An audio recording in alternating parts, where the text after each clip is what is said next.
जय हिंद, वंदे मातरम। आज का आपका क्लास होने वाला है बिहार डीएलएड के लिए। मैं कहूंगा साथियों, अगर आप पहली बार पेपर देने जा रहे हो, तैयारी अभी तक नहीं की हो और चाहते हो कि पहली बार में ही आपको सरकारी कॉलेज मिल जाए, तो आज का यह वीडियो आपके लिए वरदान साबित होगा साथियों। आज के इस वीडियो में आपको वही प्रश्न बताएंगे जो सीधे आपके पेपर में एक एक सवाल आपको देखने को मिलेगा। अगर आप चाहते हो कि पहली बार में ही आपको सरकारी कॉलेज मिल जाए, तो इस वीडियो में बताए गए सभी प्रश्नों को आपको रटना पड़ेगा। जैसे में आपको पता है कि पिछले कुछ दिनों से आपका डीलेड का एग्जाम हो रहा है, उसी पैटर्न को देखते हुए आपके लिए ऐसा सवाल तैयार किए हैं जो कि सीधे आपके पेपर में यही सवाल देखने को मिलेगा। तो आज का आपका पहला प्रश्न है जो कि सीधे आपके पेपर में देखने को मिलेगा। सविनय अवज्ञा आंदोलन, सविनय अवज्ञा आंदोलन का शुरुआत किस ऐतिहासिक घटना से हुई थी? आपके पेपर में सवाल बनेगा। आप पहले क्लियर कर लो कि सविनय अवज्ञा आंदोलन कब हुआ था। बिल्कुल सही करोगे, 1930 में। सविनय अवज्ञा आंदोलन कब हुआ था? 1930 में। ठीक है, देखिए सबसे पहले जालियांवाला बाग हत्याकांड को देखेंगे तो यह 1919 में हुआ था, तो ये वाला ऑप्शन तो होगा नहीं। जालियांवाला बाग हत्याकांड 1919 में हुआ था। ठीक है, आपके अगले शिफ्टों में पूछ सकता है कि जालियांवाला बाग हत्याकांड कब हुआ था। बिल्कुल आप सही करोगे साथियों, 13 अप्रैल 1919 ईस्वी को। ठीक है, दांडी यात्रा की बात करेंगे तो 12 मार्च 1930 ईस्वी को दांडी यात्रा हुआ था। इसके कारण ही सविनय अवज्ञा आंदोलन का शुरुआत हुआ था। आप याद रखोगे, दांडी यात्रा के कारण ही किसका शुरुआत हुआ था? सविनय अवज्ञा आंदोलन का शुरुआत हुआ था। आप याद रखना, आपके पेपर में यह सवाल हुबहू देखने को मिलेगा। आपके अगले एग्जाम में पूछा जाएगा, मान लीजिए कि आपका और भी अगले डेट में एग्जाम है, तो आपके पेपर में पूछ सकता है चौरी चौरा कांड कब हुआ था। आप बिल्कुल सही करोगे साथियों, 5 फरवरी 1922 ईस्वी को। चौरी चौरा कांड कब हुआ था? 5 फरवरी 1922 ईस्वी को। आप याद रखोगे। बंगाल का विभाजन कब हुआ था? 1905 ईस्वी में। बंगाल का विभाजन कब हुआ था साथियों? 1905 ईस्वी में। आप याद रखना, आपके पेपर में यह सवाल हुबहू आपको देखने को मिलेगा। चलना, 2 नंबर आपका सवाल है साथियों जो सीधे आपके पेपर में हुबहू देखने को मिलेगा। भारत में लौह पुरुष के नाम से किसे जाना जाता है? आपके पेपर में छपेगा। अब कौन सा ऑप्शन बिल्कुल सही करके आओगे? आप सभी को पता है, लौह पुरुष के नाम से हम लोग सरदार वल्लभ भाई पटेल को जानते हैं। Option number C, option number C हम लोग क्या करेंगे? बिल्कुल करेक्ट करेंगे, जो कि सीधे आपके पेपर में यह सवाल आपको देखने को मिलेगा। भारत में लौह पुरुष के नाम से किन्हें जाना जाता है? सरदार वल्लभ भाई पटेल को। आप याद रखना, ठीक है, आपके पेपर में यह सवाल बनेगा। चलो, और आपका एग्जाम डेट कब है साथियों, ये कमेंट करके बता दोगे ताकि मैं आपको ओरिजिनल पेपर दे सकूं। ठीक है, देखिए काफी सारे बच्चों का, ज्यादातर बच्चे बता रहे हैं मेरा 15 का है, किसी का 16 का है, ऐसे तो 22 तक एग्जाम है। तो आपका डेट कब है साथियों, कमेंट करके बताओगे। और जो जो बच्चे अभी वीडियो देख रहे हैं, अपना एग्जाम सेंटर भी बता देंगे आपका कहाँ पड़ा है, ताकि जिनका भी बच्चा मिले आपको रिप्लाई कर दे। ठीक है, लोकतंत्र का आधार क्या है साथियों? आपके पेपर में सवाल बनेगा, लोकतंत्र का आधार क्या है? बताइएगा, लोकतंत्र का क्या आधार है? स्वतंत्रता का अधिकार है, बिल्कुल। समानता का अधिकार है, बिल्कुल। न्याय का अधिकार है, बिल्कुल। ऑप्शन नंबर डी, अर्थात ऑप्शन नंबर डी उपयुक्त, तो सभी यहाँ पर बिल्कुल आपका क्या हो जाएगा? बिल्कुल आपका सही हो जाएगा। चलिए, आपका आने वाला अगला सवाल है जो सीधे आपके पेपर में यह सवाल हुबहू देखने को मिलेगा। भूमंडलीकरण की शुरुआत, भूमंडलीकरण की शुरुआत किस दशक में मानी जाती है? आपके पेपर में सवाल बनेगा साथियों, भूमंडलीकरण की शुरुआत किस दशक में मानी जाती है? आप बिल्कुल सही करोगे साथियों, आपके पेपर में यह सवाल हुबहू देखने को मिलेगा। आप बिल्कुल सही करोगे, 1990 के दशक में। Option number A, option number A आप बिल्कुल सही करोगे, जो कि सीधे आपके पेपर में देखने को मिलेगा। आपका आने वाला अगला सवाल है साथियों, बिल्कुल इंपॉर्टेंट लेवल का सवाल है। भारतीय संविधान में समवर्ती सूची किस देश के संविधान से लिया गया है?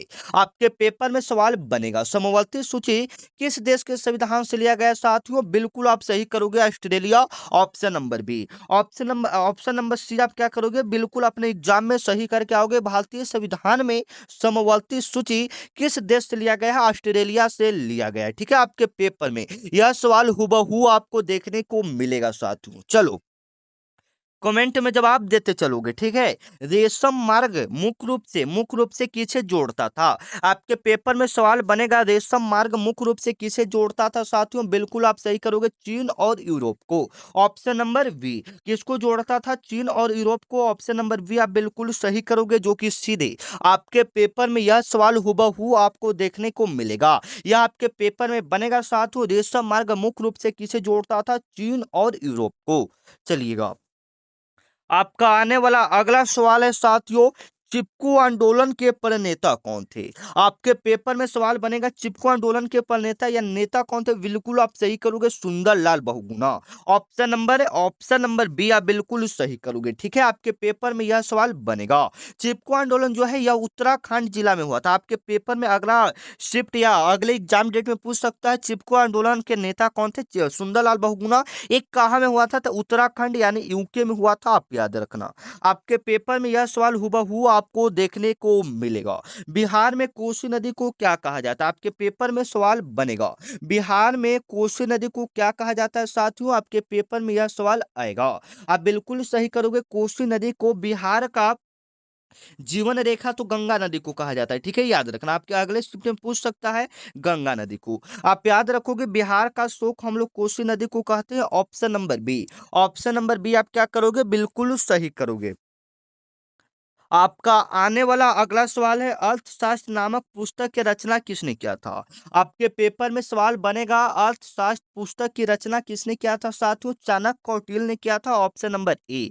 किसने किया था? अर्थशास्त्र के लेखक कौन है साथियों? अर्थशास्त्र पुस्तक की रचना किसने किया था? चाणक्य या कौटिल्य? दोनों एक ही व्यक्ति का नाम है। अगर दोनों ऑप्शन में रहे तो आपको दोनों सही करना पड़ेगा, क्योंकि एक ही व्यक्ति का नाम है, ठीक है। चलो, आपका आने वाला अगला सवाल, इसका जवाब हम देख पाते हैं कितने बच्चे बिल्कुल राइट आंसर दे पाते हैं। विश्व व्यापार संगठन, जिसको शॉर्ट में WTO बोलते हैं, वर्ल्ड ट्रेड ऑर्गेनाइजेशन का मुख्यालय कहाँ है साथियों? बिल्कुल आप सही करोगे। वर्ल्ड ट्रेड ऑर्गेनाइजेशन का मुख्यालय कहाँ है साथियों? बिल्कुल आप लोग सही करो। एक बच्चे का न्यूयॉर्क आ रहा है, किसी का जिनेवा भी आ रहा है, ठीक है। तो हम देख लेते हैं आप कौन सा ऑप्शन यहाँ पर बिल्कुल सही करोगे। न्यूयॉर्क तो होगा नहीं, ये जिनेवा हो जाएगा, ठीक है। Option number B. Option number B आप क्या करोगे? अपने एग्जाम के लिए बिल्कुल सही करोगे। कभी कभी आपके अगले शिफ्ट में पूछ सकता है कि WTO का पूरा नाम क्या होता है? वर्ल्ड ट्रेड ऑर्गेनाइजेशन होता है। चलो, आपका आने वाला अगला सवाल है साथियों, भारतीय राष्ट्रीय कांग्रेस का स्थापना कब हुआ था? बिल्कुल आप सही करोगे, 1885 में। भारतीय राष्ट्रीय कांग्रेस का स्थापना कब हुआ था? 1885 में। आप याद रखना, किसके द्वारा किया गया था? तो A.O. ह्यूम के द्वारा किया गया था। आपके पेपर में यह सवाल बनेगा, किसके द्वारा किया गया था? A.O. ह्यूम के द्वारा किया गया था। बंगाल विभाजन कब हुआ था? 1905 में। असहयोग आंदोलन कब हुआ था? 1920 में। आपके पेपर में यह सवाल हुबहू आपको देखने को मिलेगा। आपका आने वाला अगला सवाल है साथियों, जालियांवाला बाग हत्याकांड कब हुआ था? आपके पेपर में सवाल बनेगा, ठीक है। आप बिल्कुल सही करोगे साथियों। जालियांवाला बाग हत्याकांड कब हुआ था? 13 अप्रैल। 13 अप्रैल 1919 ईस्वी को आपका जालियांवाला बाग हत्याकांड हुआ था, आप याद रखना।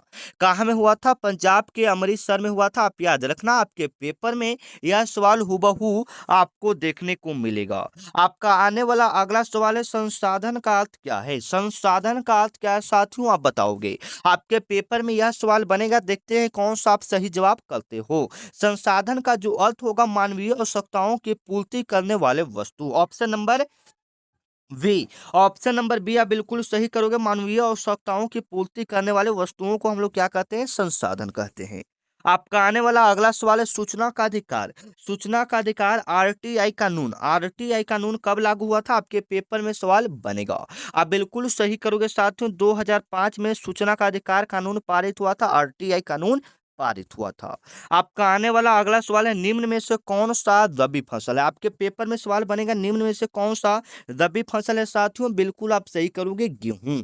रबी फसल कौन सा है साथियों? गेहूं। आप याद रखना, आपके पेपर में यह सवाल हुबहू आपको देखने को मिलेगा। रबी कहने का मतलब ठंडे मौसम में बोई जाने वाली फसल कौन सा है? गेहूं।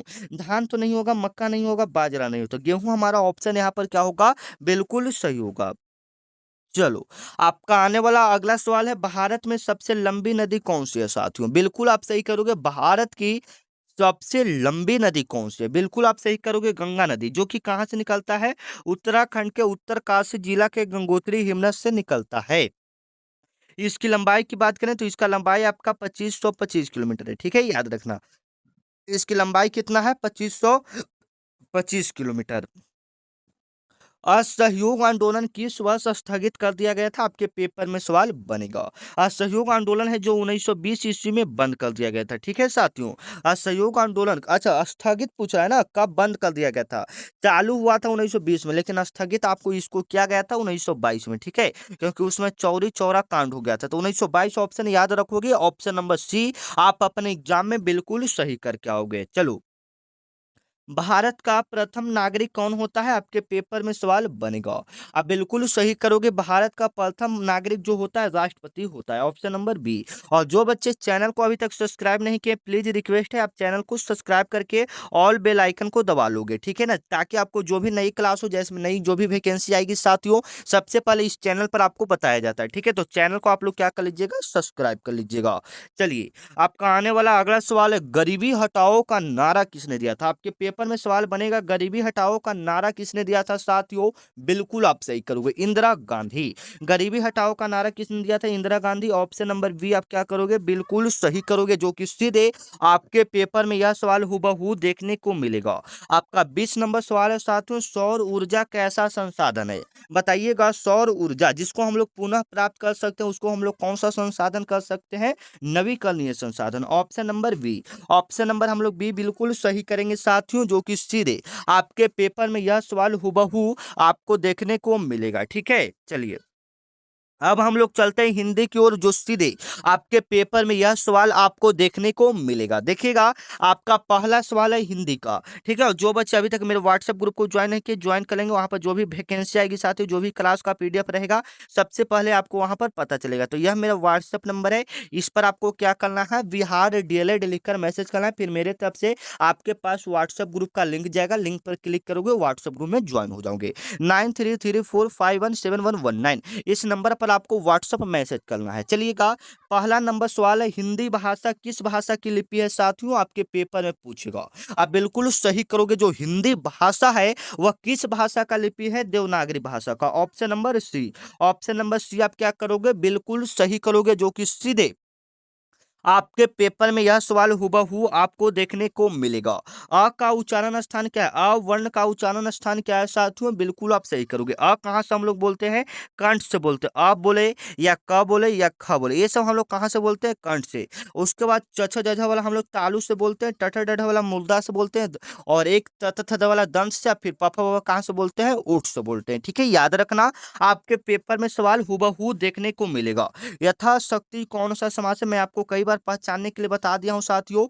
यथाशक्ति में कौन सा समास है? जिसमें यथा लगा रहता है वो आपका अभिभाव समास हो जाता है, option number D. Option number D आपका क्या होगा? बिल्कुल राइट होगा, जो कि सीधे आपके पेपर में यह सवाल हुबहू आपको देखने को मिलेगा, ठीक है साथियों। चलो, आपका अगला नंबर सवाल है, पर्यावरण का सही संधि विच्छेद क्या होगा? पर्यावरण, परि प्लस में आवरण, परि प्लस में आवरण, ऑप्शन नंबर ए वाला बिल्कुल सही होगा। परि प्लस में आवरण, ऑप्शन नंबर ए आपका क्या होगा? बिल्कुल सही होगा, जो कि सीधे आपके पेपर में यह सवाल हुबहू आपको देखने को मिलेगा। परि प्लस में आवरण, ऑप्शन नंबर ए। चलो, आपका आने वाला अगला सवाल है, आकाश का पर्यायवाची शब्द क्या है? आपके पेपर में सवाल बनेगा, आकाश को और हम लोग क्या बोल सकते हैं? पावक तो नहीं बोल सकते, वारी नहीं बोल सकते, नील नहीं बोल सकते, क्या बोल सकते हैं? व्योम। Option number B. Option number B आप क्या करोगे? बिल्कुल सही करोगे, आकाश का पर्यायवाची शब्द क्या होगा? व्योम होगा। चलिएगा, आपका आने वाला अगला सवाल है साथियों, सकार का विलोम शब्द है, सकार को और हम लोग क्या बोल सकते हैं? तो सकार का उल्टा क्या होगा?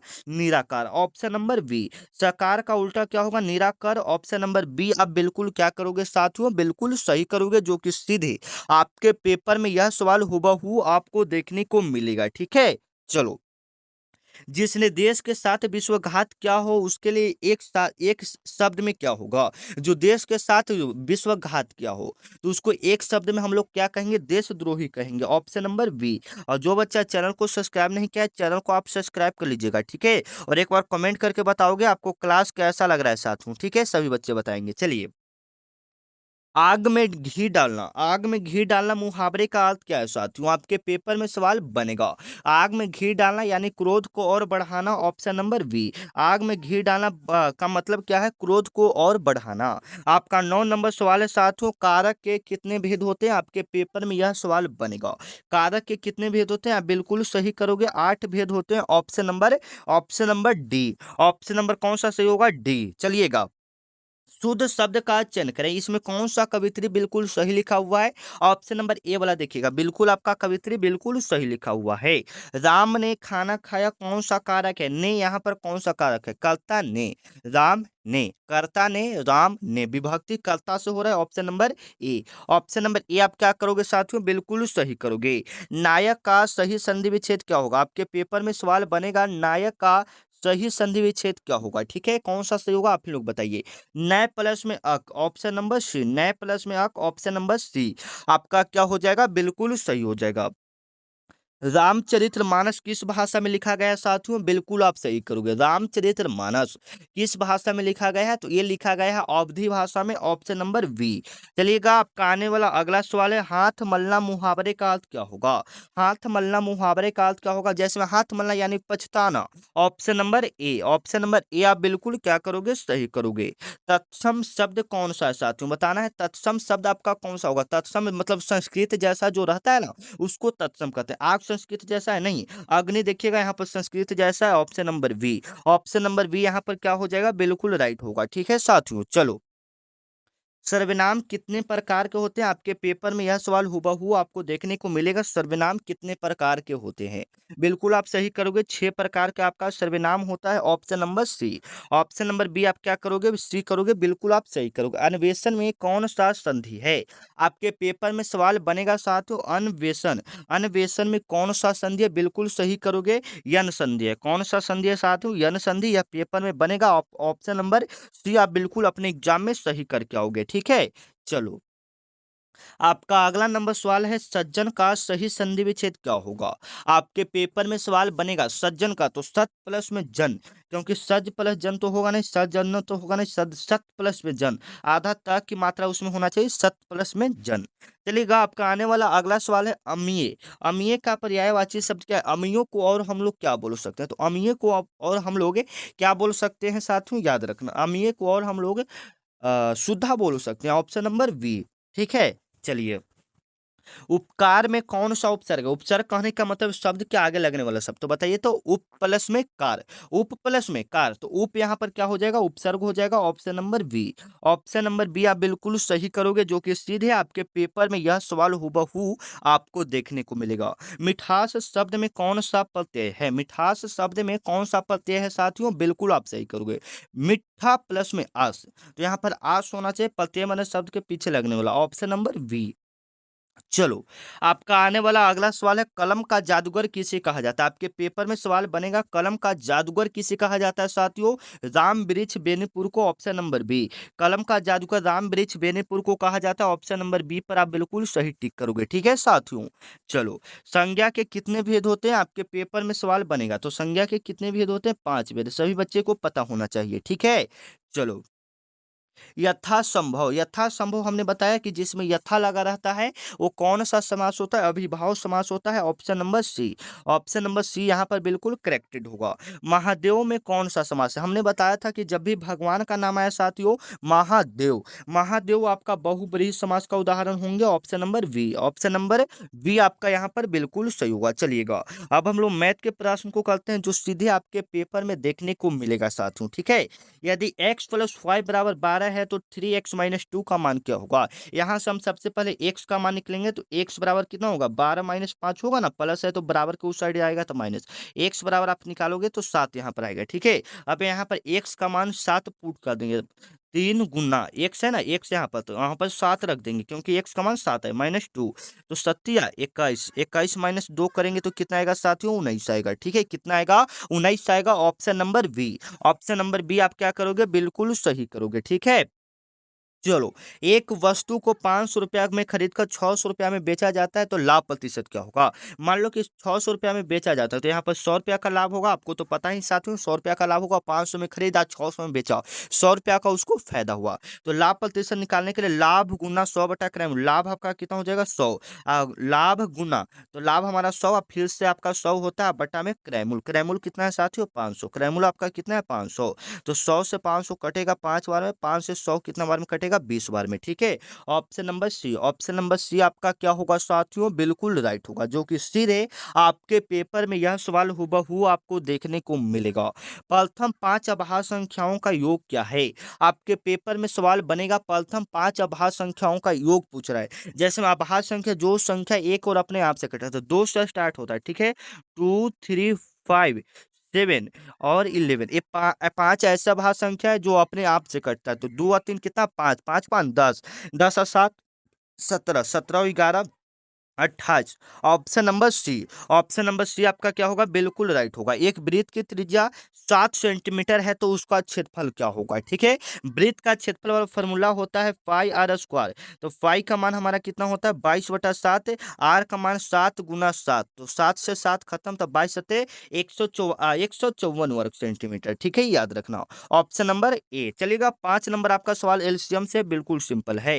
यदि त्रिभुज के दो कोण आपका दिया हुआ है, मान लीजिए कि त्रिभुज के दो कोण आपको दिया है, 60 एक दिया है, एक 50 दिया है, तो तीसरा कोण क्या होगा? आपको पता है कि तीनों कोण का योग कितना होता है 180 डिग्री होता है, जबकि दो को दिया हुआ है 110 होगा, तो और तीसरा कितना होना चाहिए 110 और 70 कितना हो जाएगा 180, मतलब ये तीनों कोण का योग करने पर 180 आना चाहिए, जिसमें दो आपका दिया है तो एक आप आसानी से निकाल सकते हो, जो कि 70 आया, ऑप्शन नंबर बी।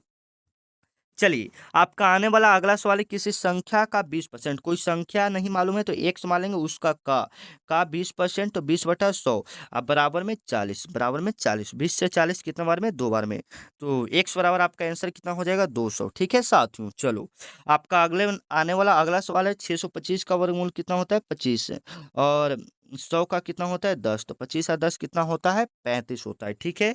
चलिए, ये भी बिल्कुल सिंपल है, ये भी बिल्कुल सिंपल है। चलिए, मिलते हैं नेक्स्ट वीडियो में, तब तक के लिए जय हिंद, वंदे मातरम। शुभकामनाएं, आप परीक्षा में सफल हो जाएं, धन्यवाद, best of luck your exam, ठीक है। चलिए, जय हिंद, वंदे मातरम। आशा करते हैं आपका रिजल्ट बहुत ही बहुत बहुत ही अच्छा जाए, ठीक है। चलिए, टाटा बाय बाय।